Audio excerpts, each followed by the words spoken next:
et Jésus-Christ crucifié. Moi-même, j'étais auprès de vous dans un état de faiblesse, de crainte et de grand tremblement. Et ma parole et ma prédication ne reposait pas sur les discours persuasifs des hommes, mais sur une démonstration d'esprit et de puissance, afin que votre foi soit fondée non sur la sagesse des hommes, mais sur la puissance de Dieu. Tu peux te remettre. Et nous allons aussi lire 1 Corinthiens chapitre 1. Le verset 17. Ce n'est pas pour baptiser que Christ m'a envoyé. C'est pour annoncer l'évangile. Et cela sans la sagesse du langage. Afin que la croix de Christ ne soit pas rendue vaine.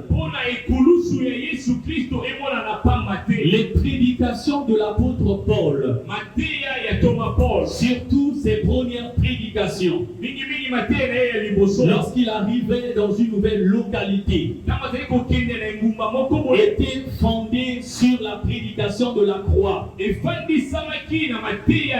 Parce qu'il sait que si à la croix, que Christ avait payé le prix,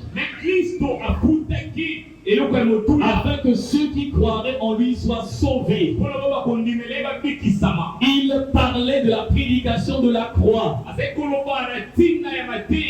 parce que c'est par la croix que le salut de l'homme a été conclu. Or à la croix, qui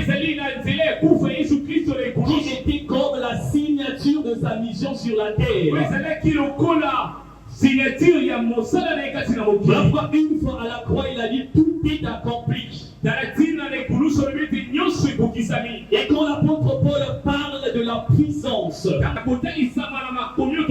lorsqu'il dit que je voudrais que votre foi soit fondée sur la puissance, il parle ici de la puissance de la croix. Il parle ici de la prédication de la croix. Et donc il ne voulait pas que la croix de Jésus soit trouvée vaine. Et donc la puissance qui se démontrait lorsqu'il prêchait la parole de Dieu, c'était la puissance de la croix, ses désirs. Il parlait de cette puissance qui délogeait le diable dans la vie des enfants de Dieu, qui délogeait les ténèbres dans la vie des serviteurs de Dieu. Il parlait de cette puissance. Lorsque Paul prêchait la parole de Dieu, même l'esprit de mort se prosternait. Maintenant, il pouvait ressusciter les morts par la puissance de Dieu. Les maladies se prosternaient. Il pouvait guérir les malades. C'est de cette démonstration spirituelle de puissance qui est fondée sur la croix. C'est-à-dire sur l'œuvre de la croix. La croix de Jésus-Christ de Nazareth. C'est de cela qu'il parlait. Voilà pourquoi quand il parle ici, dans 1 Corinthiens chapitre 1, le verset 17 que nous avons lu, il a dit je ne veux pas que la croix de Jésus soit rendue vaine.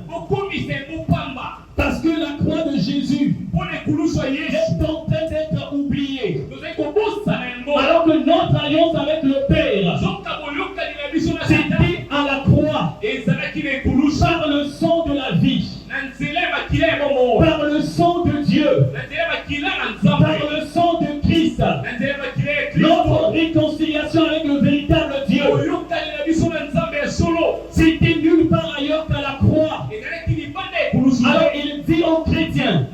de la ville de Corinthe, qui étaient alors des païens, c'est-à-dire des non-juifs. Il leur dit que le message de la croix, ou encore la croix de Jésus-Christ, qu'il ne soit pas rendu vaine. Il dit une chose qui va troubler. Alors qu'en matière de salut, le Christ dit ceci: celui qui croira en l'évangile, et qui se fera baptiser, celui-là sera sauvé. Mais qu'est-ce qu'il dit ici? Je n'ai pas été envoyé pour baptiser, mais pour prêcher le Christ crucifié. Parce que tu peux recevoir un baptême qui est une formalité. Tu peux recevoir un baptême qui est un simple pain. Un simple pain, une baignade. Tu peux recevoir un baptême par enthousiasme. Tu peux recevoir le baptême sans rien comprendre. Tu peux recevoir le baptême pour être vu, ou encore pour dire que moi aussi j'ai été baptisé. C'est cet esprit-là qui régnait. Donc il régnait, qui travaillait. Dans l'église de Corinthe, il y avait l'orgueil. Celui qui parle en langue, pourtant il peut parler dans la langue que tout le monde va comprendre. Il préfère parler en langue. Il préfère modérer en langue. Il préfère chanter en langue. Il préfère même prophétiser en langue. Alors que prophétiser, c'est apporter le message de Dieu. Un message compréhensible au peuple de Dieu. Dans cette église de Corinthe, il y avait la division. Certains disaient: moi je suis de Paul. D'autres disaient: moi je suis de Pierre, à qui Christ avait remis les clés du royaume des cieux. D'autres disaient: moi je suis d'Apollos, parce qu'il n'est pas seulement spirituel, mais il est aussi intellectuel, et il connaît aussi l'endroit où nous nous trouvons. Il y avait la division, et donc il y a des gens qui se glorifiaient.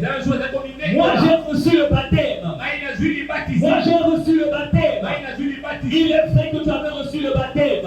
Est-ce que tu t'étais réellement converti?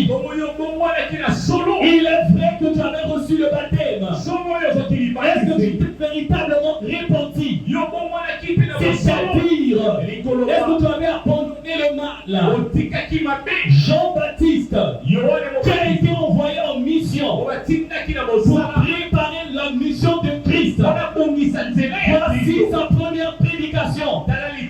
Peuple d'Israël, peuple de Jérusalem, convertissez-vous, répentez-vous. Quand Christ a reçu le baptême, après avoir été tenté 40 jours et 40 nuits, 40 jours et 40 nuits. Voici sa première prédication. Répentez-vous, car le royaume des cieux est au-delà de vous.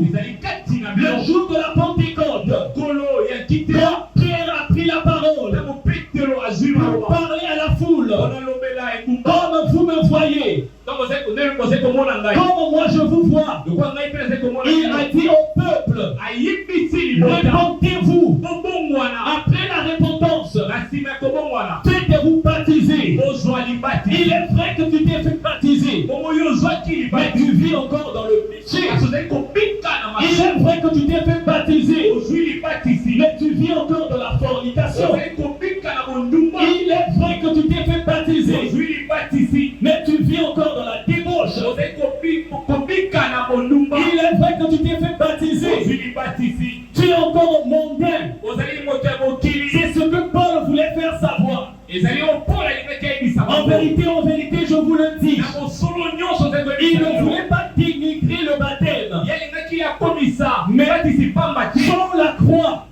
C'est-à-dire la crucifixion de la chair. Son baptême est vain. Amen. Dans ta vie, va se manifester et va s'accomplir. Et même le mystère de la croix. L'œuvre de la croix, on le vit par le véritable baptême. Le baptême, c'est quoi? On te plonge dans l'eau. C'est la première phase. La deuxième phase, on te sort de l'eau. Lorsqu'on te plonge dans l'eau, tu meurs avec le Christ. Il est mort à la croix. Donc, lorsque tu reçois le baptême, tu participes à la mort du Christ à la croix et à sa résurrection le troisième jour. Amen. Amen. Amen. Amen. Amen. Amen. Acclamons le Seigneur.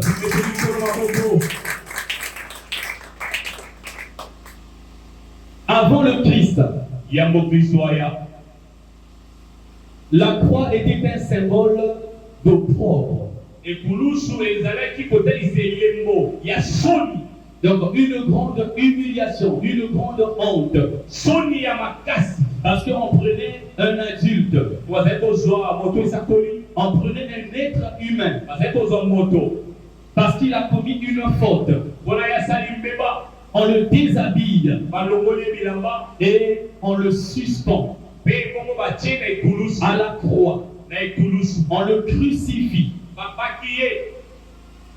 jusqu'à ce qu'il se vide de son sang et que la mort s'en suive. On te crucifie, tu cries, tu pleures, tu te vides de ton sang. Les gens regardent, les gens acclament, comme au temps de Christ. Il est en train de crier. Les gens se moquent de lui. Il est en train de crier, de souffrir. Les gens se moquent de lui. Tu as guéri les malades. Tu as ressuscité les morts. Maintenant, descends de la croix. Tu disais que tu étais le Fils de Dieu. Si tu es réellement le Fils de Dieu, maintenant descends de la croix. Maintenant descends de la croix. On a demandé au peuple de faire un choix entre deux grands pécheurs et le Christ. Amen. Entre un grand pécheur Barabbas. Les gens ont préféré le brigand. Les gens ont dit crucifier le Christ. Même Hérode de se poser la question de savoir qu'a-t-il fait.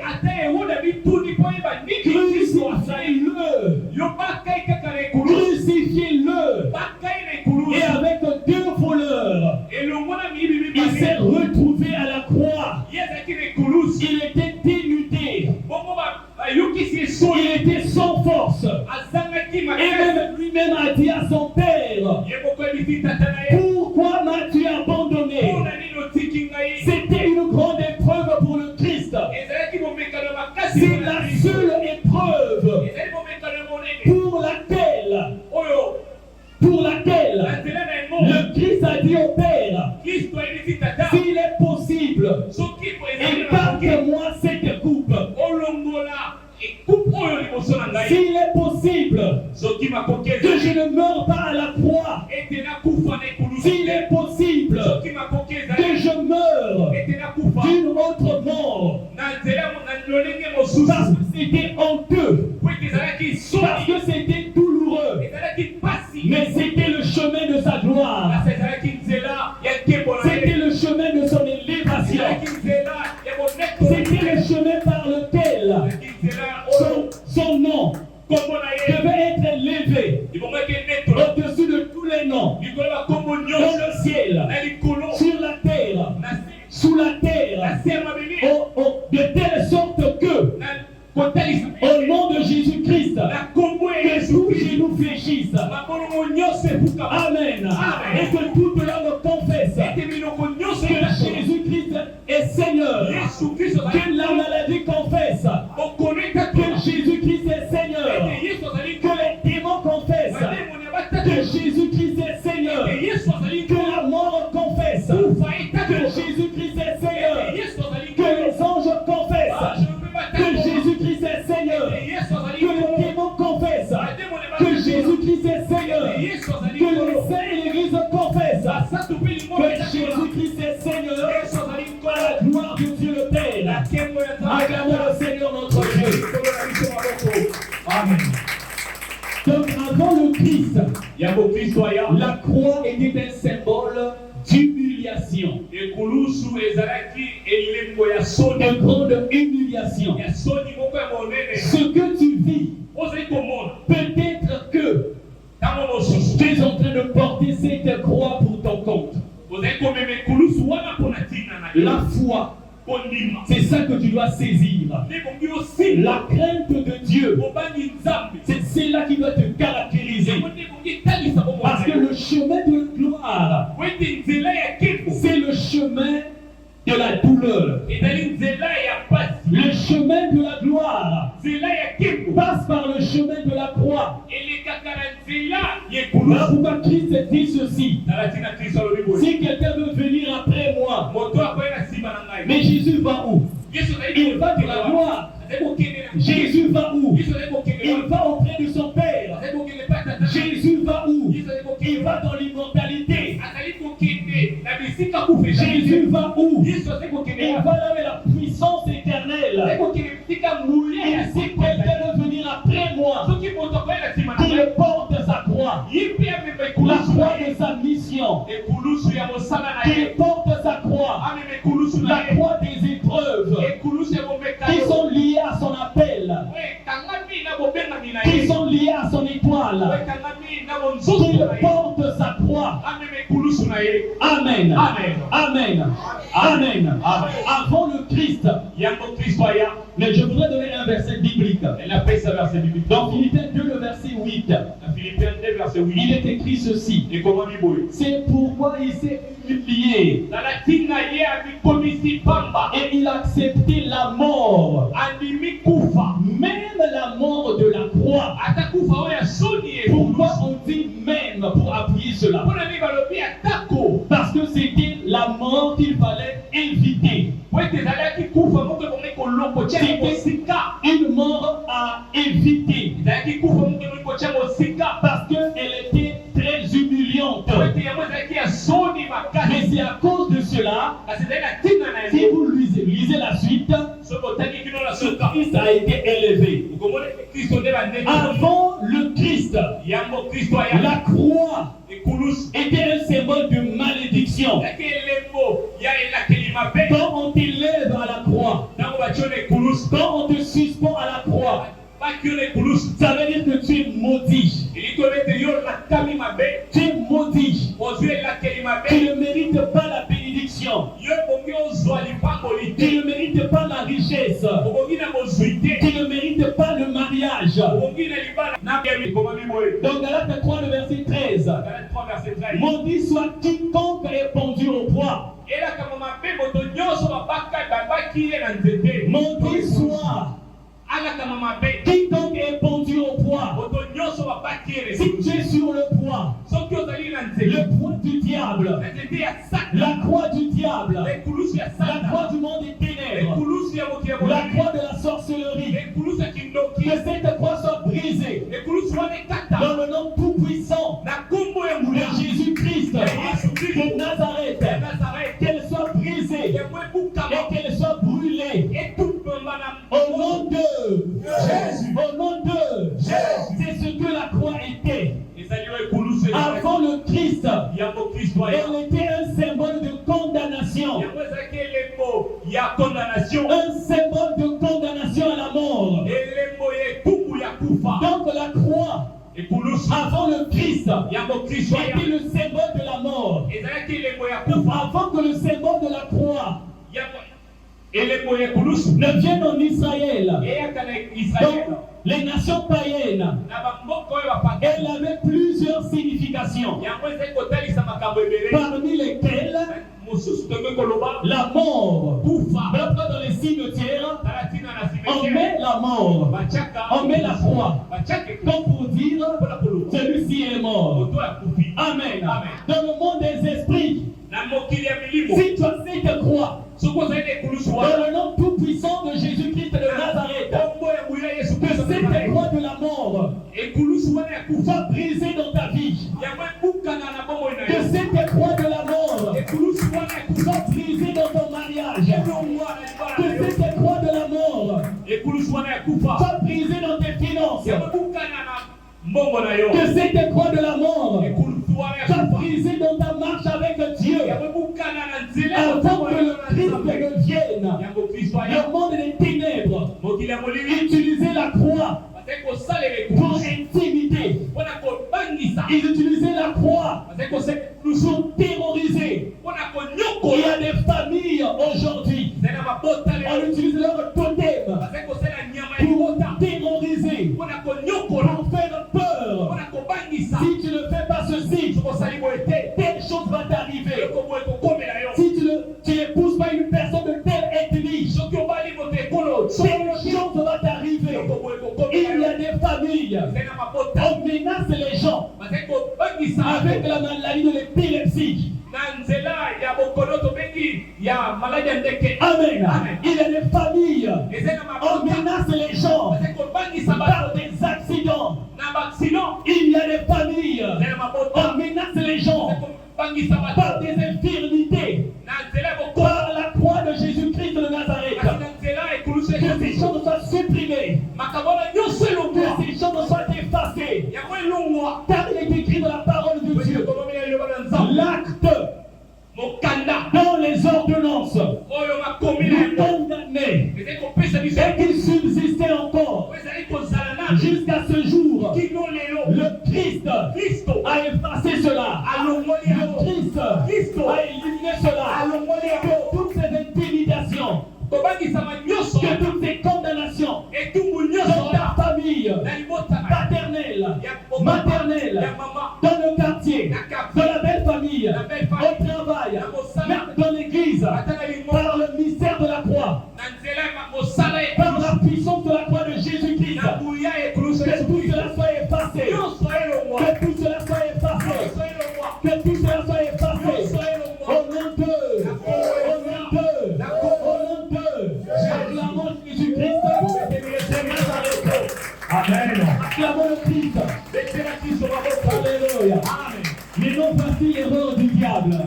Il a vu un homme humble.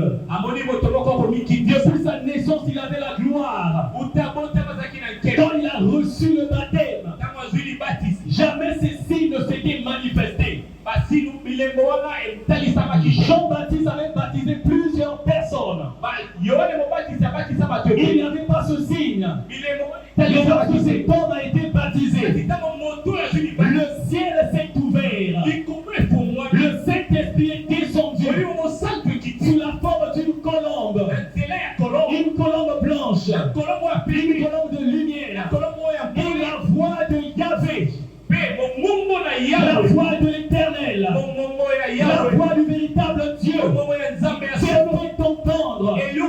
Celui-ci est mon fils bien-aimé, sur qui j'ai mis toute mon affection. Écoutez-le.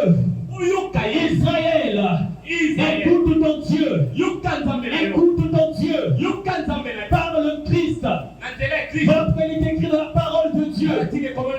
Dans les temps passés, dans les siècles passés, le Père parlait par les prophètes. Mais en ces temps, qui sont les temps de la fin, le véritable Dieu parle par le Christ. Celui qui veut écouter la voix du véritable Dieu, il écoute le Christ. Celui qui veut entendre les véritables paroles du véritable Dieu, il cherche Christ. Celui qui a cherché Christ et qu'il a trouvé, il a trouvé le véritable Dieu. Dieu. C'est lui qui a les paroles de la vie. C'est lui qui a les paroles de la grâce. Là où les hommes t'ont condamné, il te fera grâce. Là où tu as été emprisonné, il va te libérer. Là où tu as été ligué, il va te déclarer délié. Voilà pourquoi il est écrit dans la parole de Dieu au sujet de notre Seigneur. Seigneur de gloire, Seigneur de puissance, l'Esprit de l'Éternel est sur moi. Il m'a oint pour apporter la bonne nouvelle aux pauvres, pour annoncer une année de grâce, pour déclarer libre les opprimés. Christ est apparu sur la terre. Le diable a fait une erreur. Le monde a fait une erreur. Ils ont pris le Christ. Ils l'ont mis à la croix. Oh, c'est lui qui change les ténèbres en lumière. Il change la malédiction en bénédiction. Il change les ténèbres en lumière. Il change la mort en la vie. Il a changé le mystère de la croix. Il a changé le mystère de la croix. La croix qui était une puissance du diable pour tuer les hommes. Et très souvent injustement. Amen. Parfois injustement, pas dans la droiture, pas dans la logique. C'est comme si le Christ a ravi la croix à Satan. Il a changé la nature de la croix.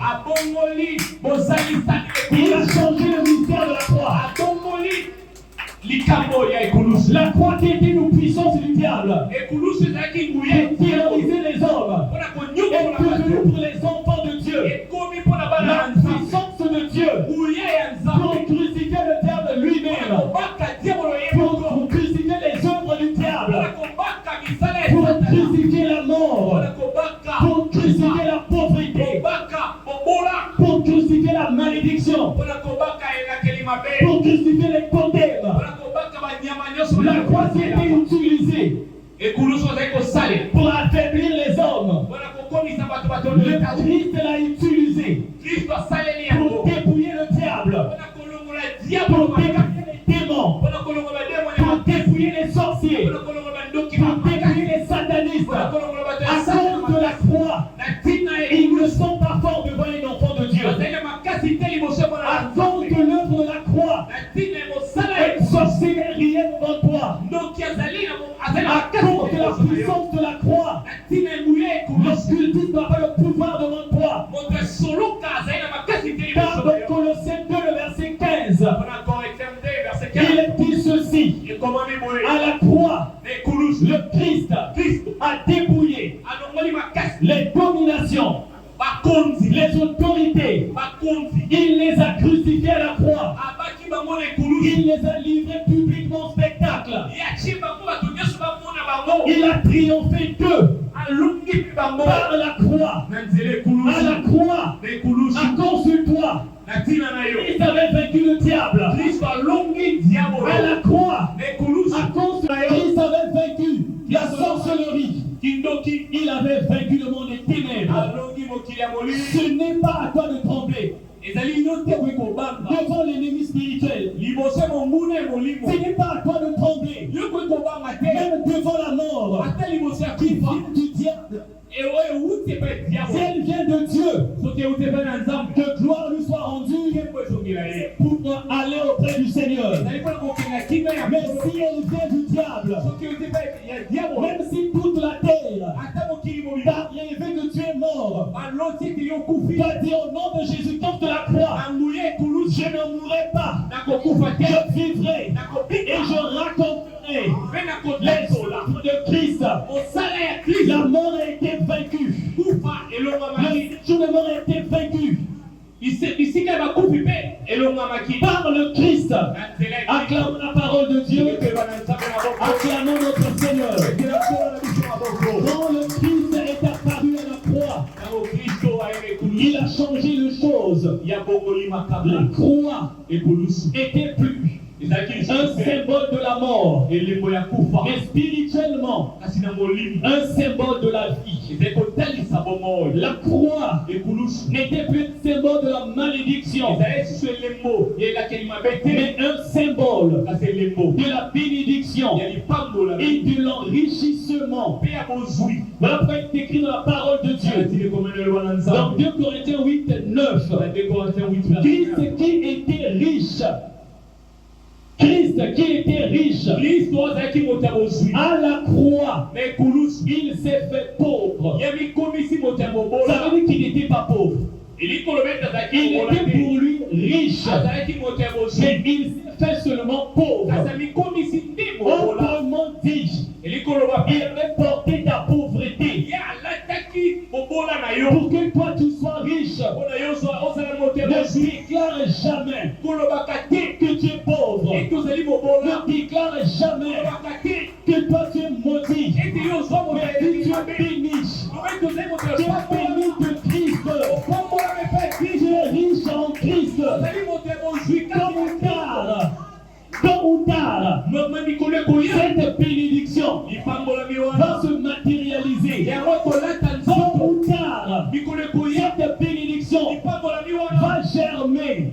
Tôt ou tard, cette bénédiction va se manifester. Toi, demeure seulement en Christ. N'abandonne pas le chemin de Christ. Abandonne plutôt le péché. Abandonne plutôt le monde. Abandonne plutôt les fétiches. Abandonne plutôt la mondanité. Et suis Christ dans la droiture. Et tu verras la gloire de Dieu. Le ciel et la terre passeront, mais les paroles de Christ ne passeront jamais. Ce que Christ a dit à ton sujet, ces choses vont se réaliser.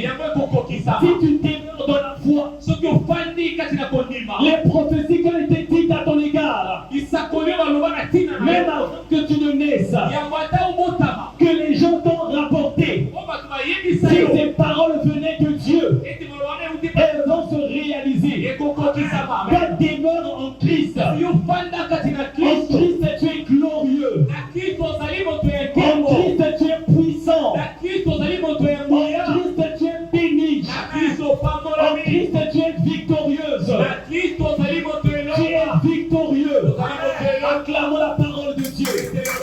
Acclamons le Christ pour ce qu'il a fait pour toi et moi.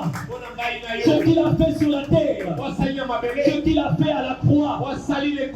La croix, à cause de Christ, est devenue un symbole de gloire, un symbole de puissance. Amen. On ne peut pas tout dire. Je préfère m'arrêter là. La parole de Dieu est une semence. Que ce que je n'ai pas dit, que le Saint-Esprit te le révèle. Que ce que le Saint-Esprit avait prévu dire, parce que tu as écouté, que cela puisse germer. Ce que tu as écouté comme une semence, que l'Éternel agisse. Parce qu'il y a plusieurs choses à dire. C'est à la croix que tu as été réconcilié avec le véritable Dieu. Pourquoi tu crois que le totem de ta famille a un pouvoir sur toi?